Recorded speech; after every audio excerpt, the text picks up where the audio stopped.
Do your days feel rushed and pressurized and just simply overwhelming because you're trying to get everything done, but you realize there isn't enough time to get it done? Well, I can assure you, you are not alone. I speak to many people every week about their struggles with time management and productivity, and the number one thing that comes to me is the problem of just feeling everything has to be done so quickly today. Everything has to be rushed and there's just so much of it. And yet we have that sense that there's something important that we're not doing anything about. And so in this video, I want to give you 3 things that you can do, or at least try, that will help to slow things down, give you a little bit more perspective, but more importantly, just give you some breathing room and take care of the things that actually do matter. And if you stick around to the end, I'm just going to give you a quick bonus one as well. So let's get started. First up, what are your non-negotiables? Now, I don't mean non-negotiables at work. I mean non-negotiables at a personal level. Now, many of you will have families, you'll have children of all different ages, I'm sure. You probably have a spouse or a partner. There is a lot of things in our lives, like friends and family, that often get neglected because we're rushing around trying to get everything done. And then when we do get to the end of the day, we're so exhausted that we just can't have that normal, natural conversation with the people that we love. Now, one of the things that I have as a non-negotiable is that when my wife returns from university, we have a sit down for 20-30 minutes and have a cup of tea together. We usually sit at the dining table and Louis often is sat on the table with us because obviously he likes to see his mummy after a day when she's been out.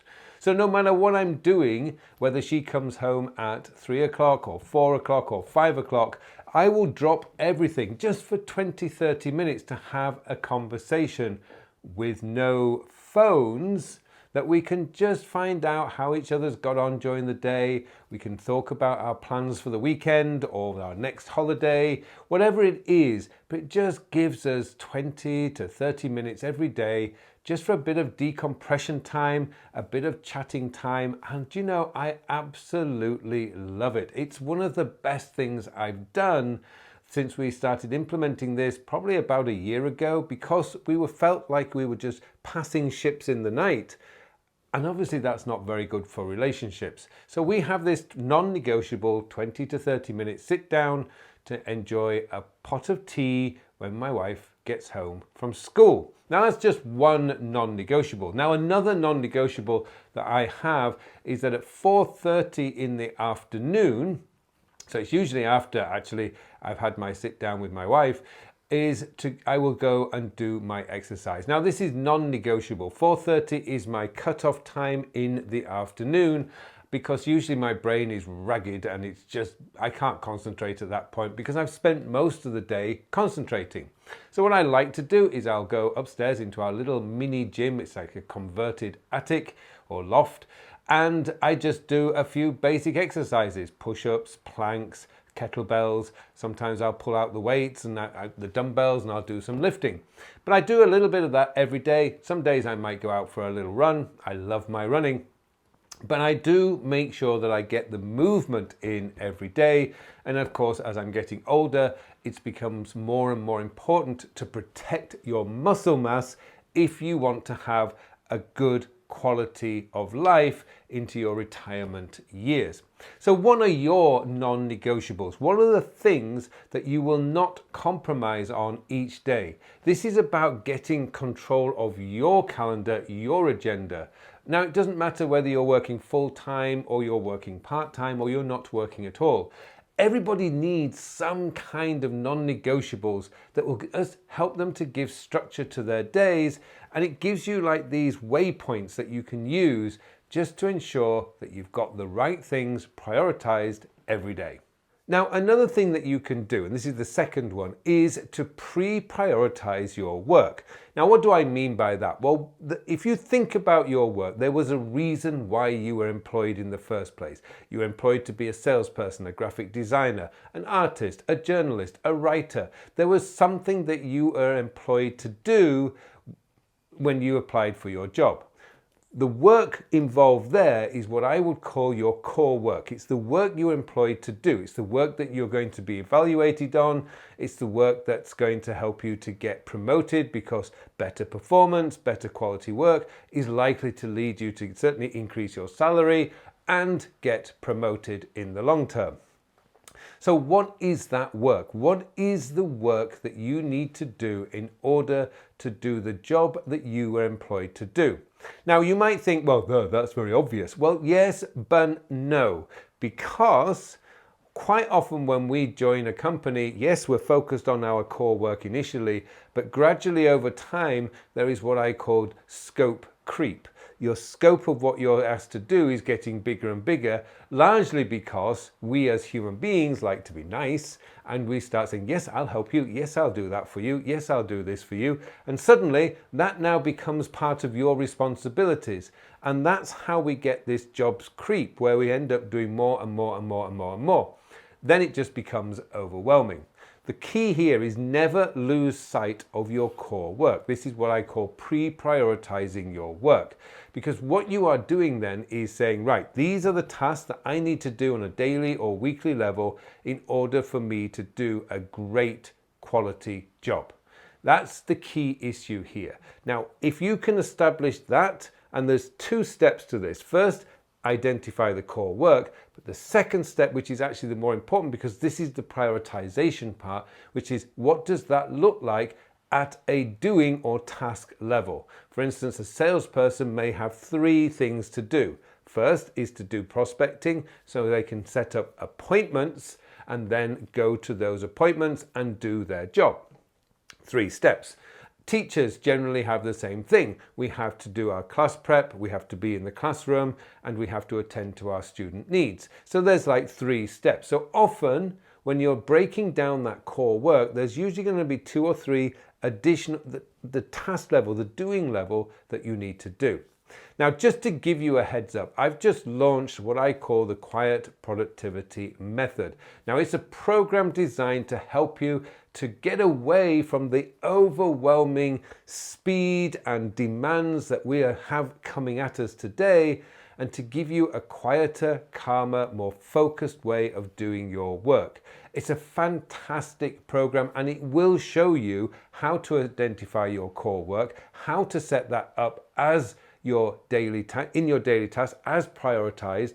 It'll also show you how to structure your day. It'll show you how to bring in the things that really matter to you, including what I mentioned earlier, the non-negotiables. It's a fantastic program, and it isn't just a standalone course. There's going to be monthly Q&A sessions that are themed. Perhaps the first one might be on your areas of focus. It might be on developing your core work, but each month there'll be a new topic, and anyone can come in. If you're involved in the program, you can join that Q&A at any time, ask your questions, have live interaction with me, because I just genuinely want to help you live a calmer, more focused and quieter way of just getting on, so you can spend time on the things that you have decided are your non-negotiables. I'll put the details of this new program in the show notes below. I would love to see you there. I'd love to see you on these monthly Q&As, because it just gives me a chance to just help you personally to be able to build out something that's going to leave you feeling happier, fulfilled, relaxed and calm. Okay, let's move on into the third one. The third one is to work with time, not with tasks. Now, what do I mean by that? Well, there's a lot of tasks that come at us each day that we have, when we started the day, had no idea they were going to come at us. Simple example would be your Slack or Teams messages. You have no idea when you start the day how many you're going to get. Similarly with email, you have no idea. But equally, you have no idea what your customers are going to be asking you, what your boss is going to ask you, even what your colleagues will ask you. These are the unknowns. They're the uncontrollables, and you cannot really plan for them, except if you do this one thing. You switch away from the number of tasks you're being asked to do, and you move towards how you are going to allocate the time that you have. Now, most people are working between 8 and 9 hours a day. Now, you may have to, as I mentioned in my video last week, you have to find the balance between being productive and being responsive. If you're 100% responsive, you're not going to get a lot of work done because you're going to be interrupted all the time. But equally, if you're 100% productive, you're not going to be talking to anybody, and it's going to be very frustrating for your bosses and clients and colleagues. So we're going to find the balance. Now, the way I've done this is to set up what I call a time blocking. Now, you've probably heard of time blocking. Now, there's a myth about time blocking that you'll block out every minute of your workday. This is just not true. Nobody could do that because meetings overrun, you get caught in the corridor and somebody will ask you a question. You cannot do it that way. Proper, calm, focused core work is setting aside 1 or 2 hours a day where your calendar is blocked for no meetings, no interruptions, and you can just get on with your work. Now, I often find people will resist this because they feel they have to be responsive all the time. And yet with my coaching clients that I've worked with, and we've established a couple of hours each day for doing core work, it just is much easier than you think. You can talk to your boss and say, look, boss, if you give me these 2 hours every day, I will get a phenomenal amount of work done. And people start to respect you. And more importantly, they start copying you. And then everybody is getting a quality, quiet, focused work sessions in, and deadlines. Suddenly there's no panic at the end because it isn't like, oh, I haven't worked on this project for months. I must spend all week. Oh no, I've got all these meetings. Oh no, all these emails are coming in. That's why these things stack up. That's why we end up with overwhelm. But if you can protect 1 or 2 hours a day, maybe not every day, but certainly most days, for doing quiet, focused work, you will be blown away at how much you actually get done. But it has to be a commitment from you. It was really, really hard. I confess, it was really hard for me to do this initially because I'd always been very responsive. But then I realized that, well, I'm working 8 hours a day. If I'm not available for 2 of those, I'm still available for 6 hours. So it wasn't a real problem in the end. It was just, I had this image that it was going to be a problem. I had felt it was going to be a problem, and yet nobody complained. And everybody has found that everybody's getting work done. My team that works with me, we do the same thing. I just leave them alone to do their focused work because that's how we get the work done.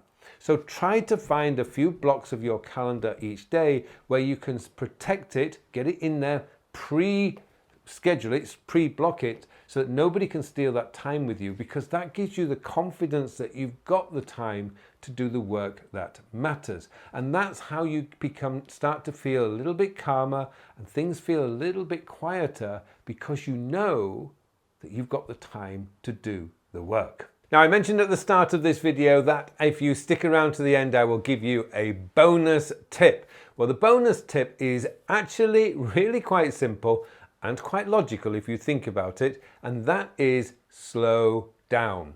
Now, what usually happens is we end up rushing through the day, rushing to do this, rushing to do that. Oh, I've got to do that. If we know it takes 30 minutes to pick our daughter up from school or from her ballet class or swimming lesson, and we leave it until exactly 30 minutes before we set off, and then somebody catches us on the way out or whatever, and now we're running late, and now you can feel it. You can feel the tension rising in your shoulders. That is not healthy, and it's not a good way of spending your day. A much better day is just to slow down. The other benefit of slowing down is that you don't make as many mistakes, which obviously means that you don't have as much work to do because you don't have to correct the mistakes that you made. So slowing down just means that you don't rush through things. I loved going through email. I can get emails from people who say, I really need your help. And I'm going, take a breath. Just go through it one step at a time, one email at a time. Just go through it slowly, because nobody's going to be waiting longer than 10, 20 minutes. If I do it in 5 minutes or 2 minutes, probably I will forget to add a link, I'll forget to add a document, and now I have to resend the email. But if I go slow, if I just slow it down a little bit, I remember to add the document. I remember to add the link. This is what it means when it says slow down. Another tip before we finish, oh wow, I'm giving you 2 tips here, is protect the first 30 minutes of your day. Don't schedule anything for your first 30 minutes of your work day. What this does is it gives you a chance to go around and talk to your colleagues and say hello and to just look ahead and say, right, this is what I need to get done. These are the urgencies that have come in during the night or this morning. I'll deal with those this afternoon, or I'll deal with those once I finish my first piece of work or I finish that first meeting.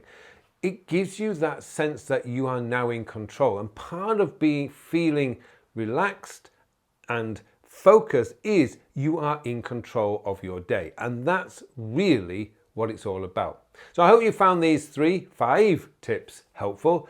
Please feel free to add any more tips in the comments below, and also check out the quiet productivity method. You might find that that is just the right thing for you right now as we go into the summer or autumn, winter in Australia, so that you can just feel more calm, more focused, and more in control of how your day is going.